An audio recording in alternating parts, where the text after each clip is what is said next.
There's a reason why we're here on this particular day, April 20th. 2 years ago today, the OPP finally decided to obey a court order, and they attempted to enter DC to remove the occupiers. And everything was going fine until a decision was made on the native side. According to the OPP press release, they attacked the OPP with axes and bats and clubs. About a dozen officers were sent to the hospital. And since that day, the OPP has received a clear message from the native protesters that if you attempt to enforce the law, there will be bloodshed. They say it publicly, that they will put officers in the hospital, they will beat residents, they will use force to ensure that the police force does not obey the courts. And since April 20th, when the OPP refused even to back up their own officers, they left their own officers hanging while they're being beaten. They didn't send in reinforcements. Since that day, the OPP has refused to enforce the laws in Caledonia. For one reason only, because a small group of people are prepared to pick up bats and axes and attack the police. Now, we all know that if any one of us were to assault a police officer, we would be handcuffed and put in jail. But not apparently on the other side. December 1st, 2007, just a few months ago, within 15 minutes, 6 OPP officers were assaulted. Not one arrest. For a whole hour, numerous officers were being assaulted, caught on video by various different cameras, and not one arrest from any one of those assaults. At the end of the day, when 2 people end up going to the hospital, it was Commissioner Fantino who did a press release that same day and stated quite clearly that the people who were in the hospital were going to be the people charged with criminal charges, not the people who put them there. Now, I was one of those persons, and when I went to the OPP to complain that I was assaulted, they read me my rights, saying that I was going to be arrested for assault. Of course, I never was, because why? Because the TV cameras put it on the television for everyone to see who was causing the violence, who was causing the assault. Suddenly, then the OPP, because it's been exposed to the media, suddenly start doing arrests, and they drop the possibility of charging me with an assault. So we're here today because throughout 2006, McGuinty repeatedly told the public that he was going to resolve Caledonia. It was his promise.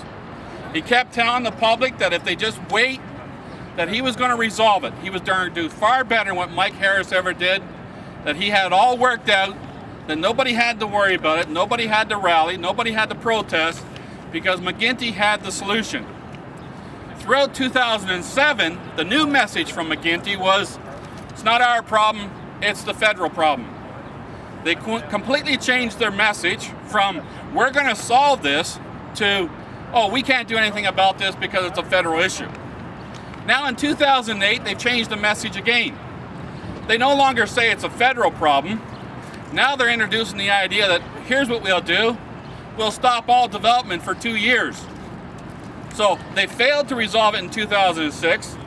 They tried to pass the buck in 2007, and now they're completely caving in 2008. And remember, this was all promised by David Peterson and McGuinty that this would all be solved within a few weeks.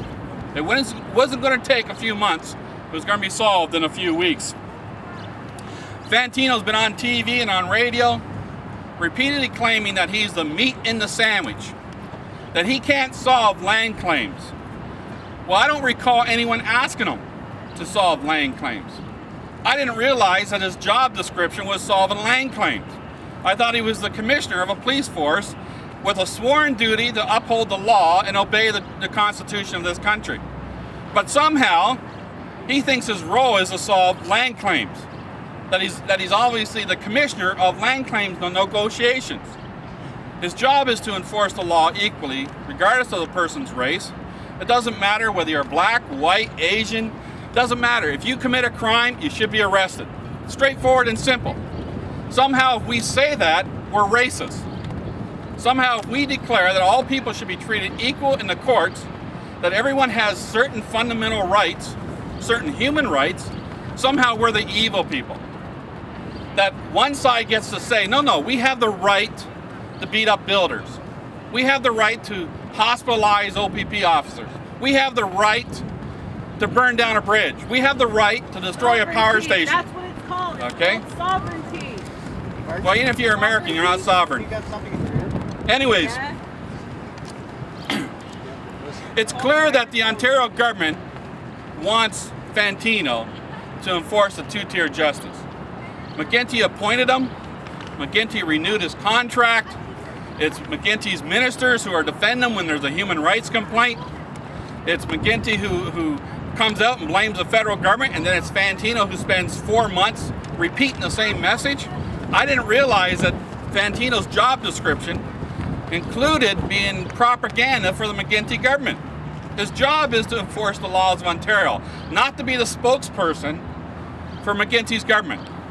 And so every time McGuinty comes out and makes a statement, you will see that Fantino spends 6 weeks spreading that message on TV and on radio and newspaper because they don't want McGuinty being the one. It's far easier to have Fantino do it. I thought the Liberal Party and the McGuinty government believed in multiculturalism. I really did.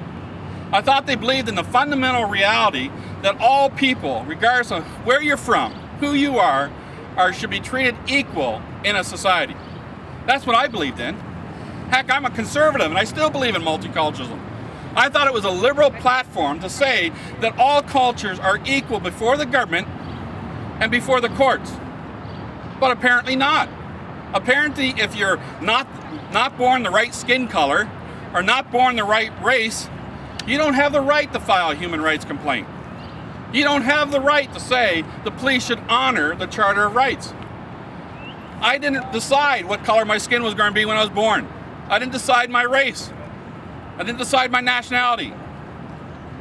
But somehow, this government suddenly is claiming that all people are not equal in Canada, that all people don't have the same rights. There have been people in Caledonia, whether they're an Asian resident, they've been arrested for sitting on a lawn chair having a coffee. This government has willfully decided to disobey the Supreme Court, willfully decided to not honor the Charter of Rights, and publicly denounces anybody who tries to speak up.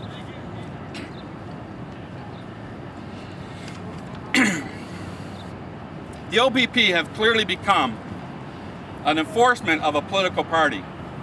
Fantino publicly admits that their job is no longer to enforce the laws of Canada, but to be peacekeepers.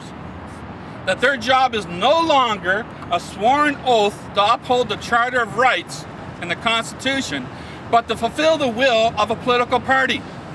That's what we're talking about. They're taking clear directions from a political party.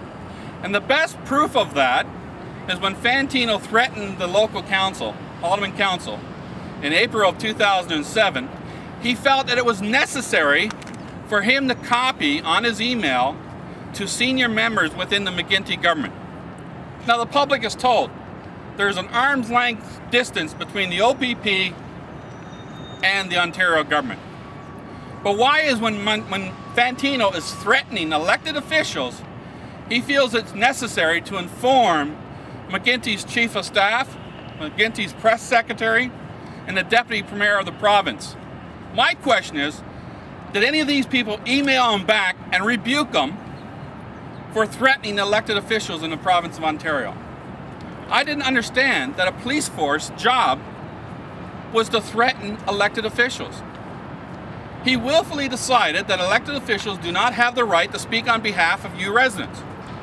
That if they chose to speak on behalf of the residents that voted them in, that Fantino believes he has the authority to threaten them, to sue them, to withdraw police services, to pass over the expenses of police department to the county. This man's out of control. There's probably no figure in Ontario's history that's been a greater danger to the democracy than Fantino. Hear, hear.